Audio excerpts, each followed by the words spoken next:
Friends, this is Nurullah. How are you? Sometimes when you read something from wherever it may be, whether it is social media or from any books, when you read something, it gets very attached and close to your heart. Like that, I read one thing. I had an opportunity to read one text in the Facebook and social media, and the moment I read it, I liked it. I liked it to the core. What is it I'm talking about? I'll read it for you. Maturity is when you stop asking people why they don't call or text you anymore. You just notice the change and accept it. No drama, no fights. You just walk away with a smile. What are words? I would like to be a person with this mindset, with this attitude.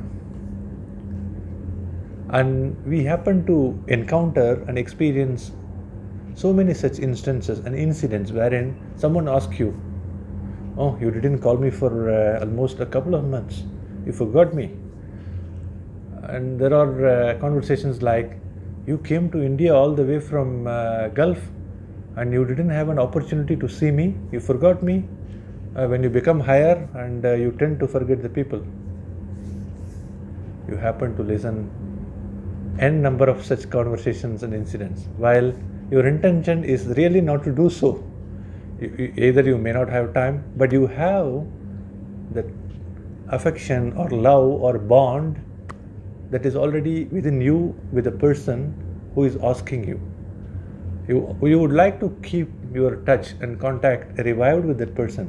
See, it does not always mean that you see the people in person, face to face, to validate or substantiate your bondage or your relationship. Sometimes the relationship remains stronger, develops stronger, no matter what it is, regardless of the fact that a person sees the other person face to face or not. I would like to be the person with less to no expectation, because if we want to practice this, maturity is when you stop asking people why they don't call or text you anymore. I would like to be the person not to expect any such kind of things from others, so that I don't ask the people why you don't call me, rather than criticizing the people who are asking me that question. I would like to be the example. I would like to practice. I'm practicing it. Nevertheless, as a human, I cannot reach to that level, to the level what is mentioned in the text. But I would like to reach to that situation. The less the expectation, the less the unhappiness. Imagine a person before marriage, he was dreaming about marriage, and he was dreaming about his would-be, the future wife, that she should have this qualities, that quality, she should be beautiful, she should cater to the expectation of yours, and so many things. The same thing happens with the bride's side as well. My future husband would be like this and like that, X, Y, Z. After marriage, expectation from both sides builds up so much in such a way that the husband would like the wife to follow the expectation that he already puts in mind for his wife.